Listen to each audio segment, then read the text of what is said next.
Oh, there's a bee. Hey, hello everyone.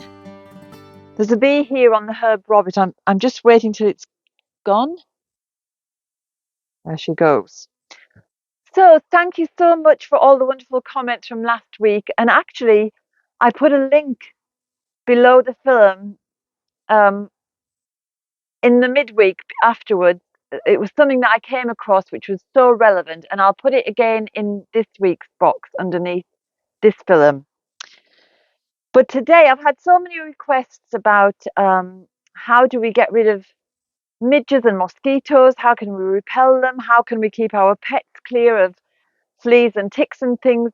So I'm going to go through an array of herbs and methods we can apply to make summertime more pleasant and less troublesome with all these biting insects. And whatever we're doing for ourselves, we can apply to our cats and dogs as well.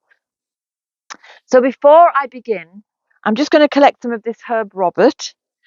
And then I thought, before I begin actually talking about the repellent, let's just look at who these midges and mosquitoes are. What is their purpose? What are they doing here? How do they live?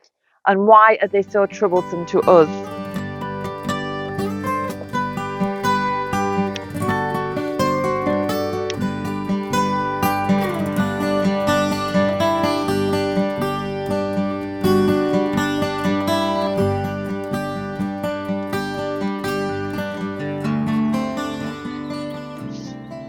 Oh, the fragrance of that valerian.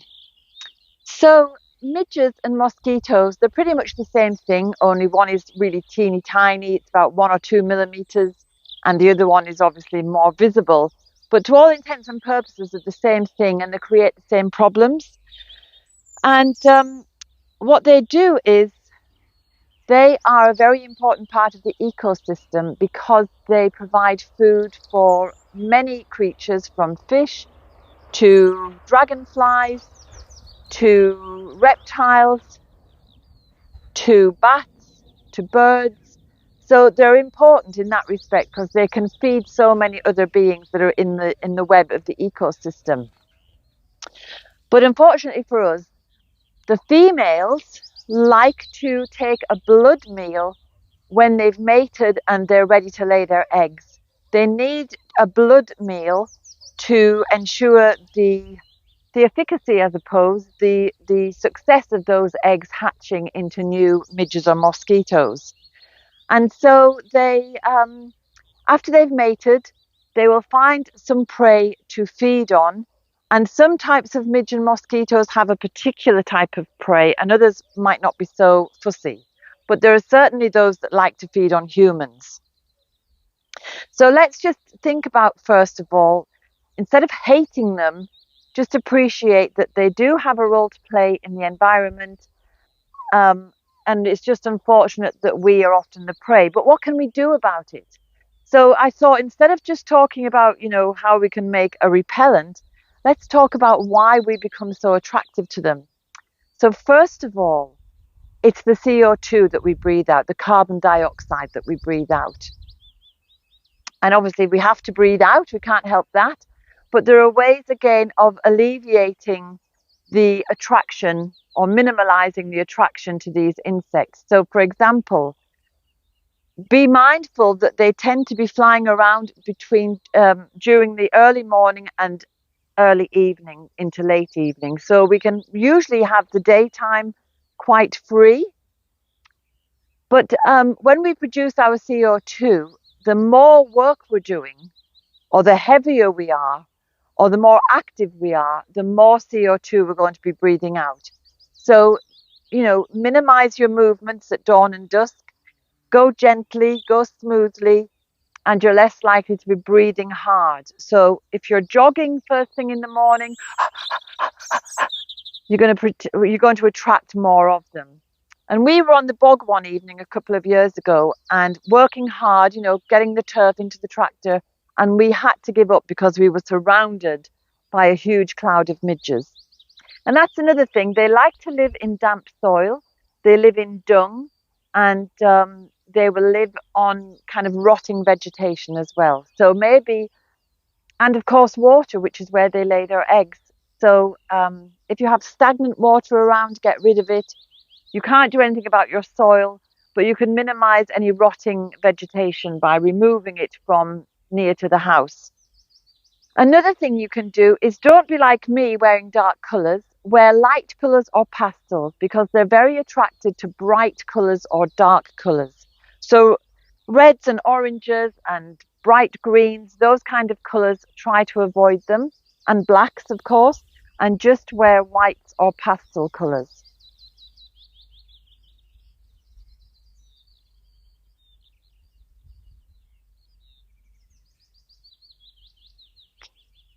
So apart from breathing out CO2, we also sweat it out. So again, it's the same thing. Don't be doing too much physical exercise or work and getting sweaty when you're out, if you're out during those times when the midges and the mosquitoes are more likely to be around, early evening and early morning. You might want to check your blood group as well, because if you're type O, you're much more attractive to these little biting insects.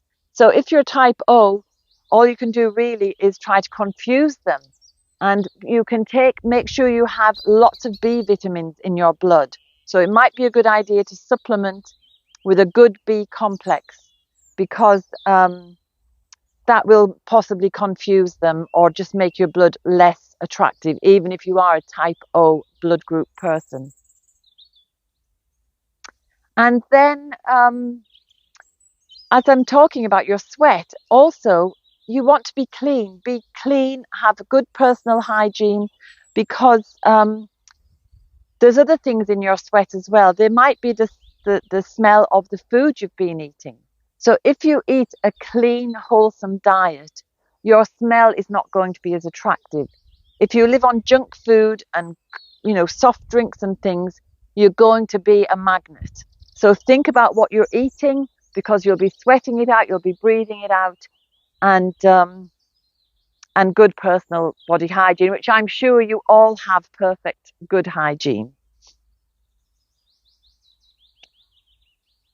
And it's a shame to say that women are more attractive to these insects for a couple of reasons.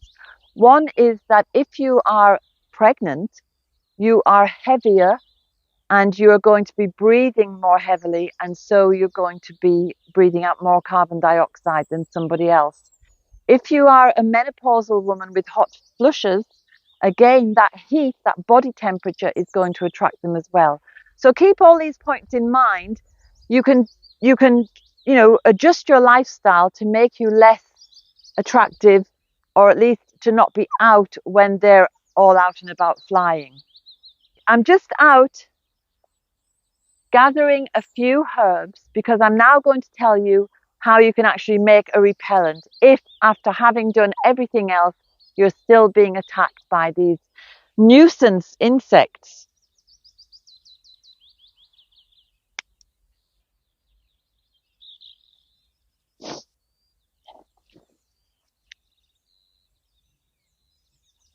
Okay, there we are.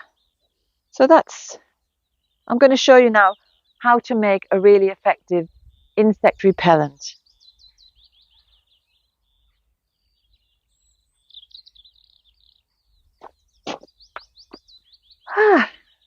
So, as ever, herbs to the rescue. I've just got some rosemary, this, a couple of tansy leaves,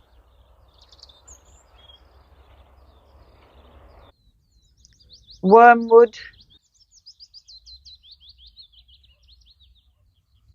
This is southernwood, which is an artemisia as well as is wormwood. I've got a little bit of lavender, which is just about to bud into flower, and I've got some herb Robert, also known as stinking bob. So what you could do with any of these herbs is you could simply crush them up and rub them over your skin, and they will make an unpleasant odor.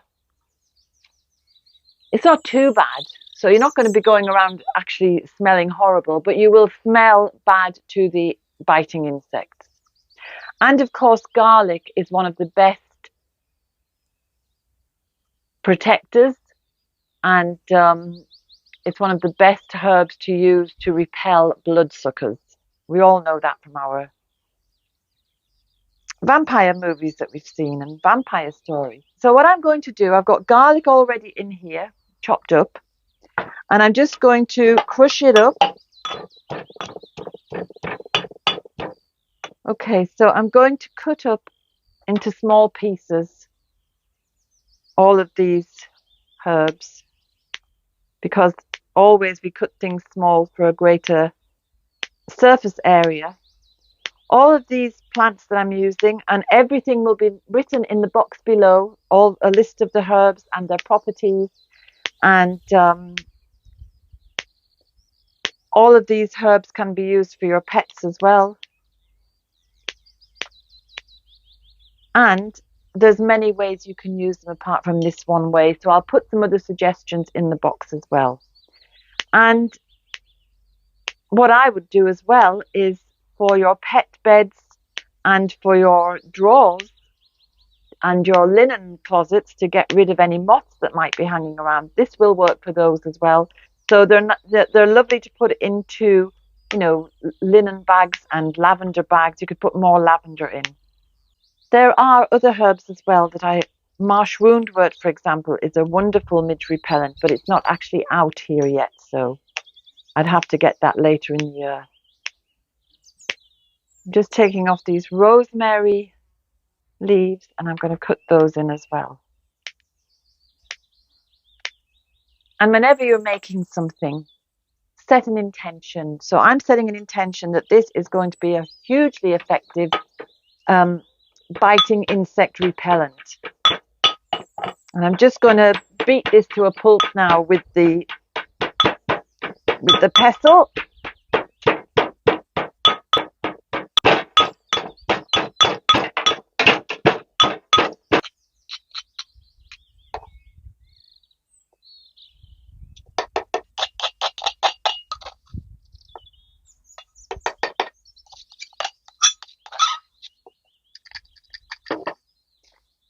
Well, that's all in the jar. I'm just going to top it off with a vodka.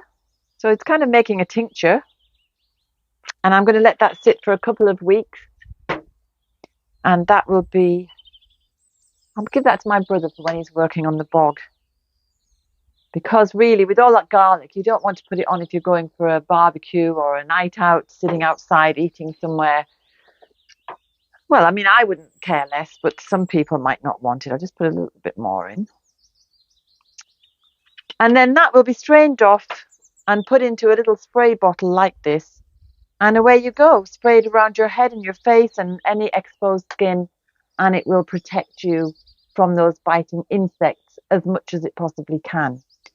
But if you don't want to wait that long, you can make an insect repellent with... Oh, Jazz must have heard somebody at the gate. With essential oils. And to do that, you want to put in a carrier oil. So I'm using jojoba, which is the oil which is most similar to the sebum in our skin, or rather on the skin. So I've got a half a bottle of that. Now, which oils have I got here? I've got lavender. I've got eucalyptus. I've got... peppermint. I've got lemongrass, citronella, wild rosemary, and patchouli. So I wouldn't use all of those oils in one go, because instead of smelling like beautiful essential oils, they're going to make a horrible, unpleasant, mismatch of scents. So I'm just going to put in a couple, but they are ones that you could use in any combination. Just I wouldn't use them all at once. So I'm going to put in some citronella. I'm actually going to put about 20 drops of this. So I've counted 20, so there's probably about 30 drops in. I really don't like citronella, so I'm going to put in some rosemary. I'm just going to put 10 drops in. Of course, I'm saying 10 drops here, 10 drops there. I can't actually control how many drops you drop in, so it might be 12 or it might be 9. So just, use your own judgment. I'm going to put in some lavender. I'm just going to finish off with patchouli. Okay. I'm going to put in a tiny little capful of vodka just to make it less of a dense. Might actually put a bit more in. Just to make it so the oil isn't too dense to be coming through the sprayer. You can use vodka or you could use witch hazel. And I'm going to put this in.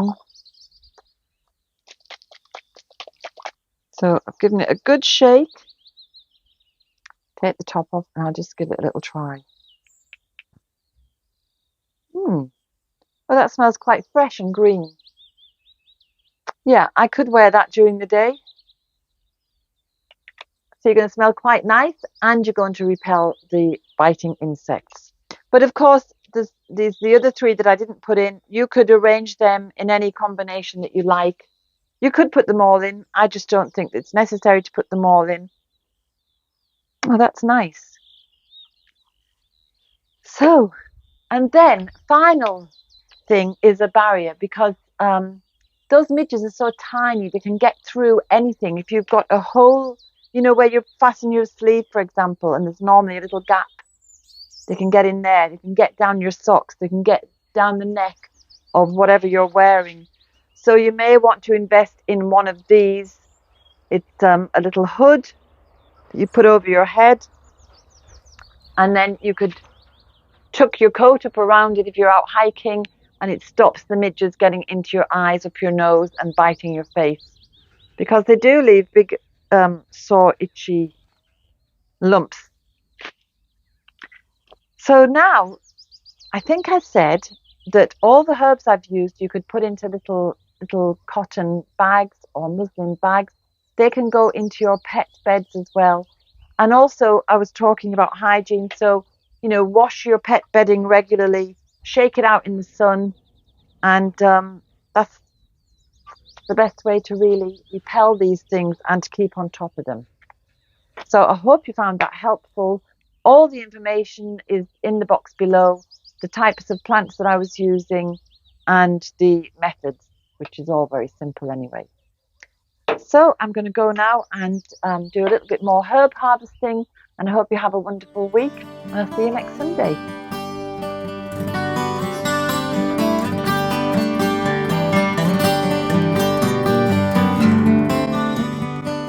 I hope you enjoyed today's film. If you did, subscribe and hit the bell for notifications. And have a look at the website, danusirishherbgarden.com, for more information about us and about the herbal medicine courses I offer and the Wise Woman Way training. And if you go to the shop, you can find the books, the weed handbooks, and other herbal goodies. And remember, we put a new film out every Sunday. So looking forward to seeing you next week.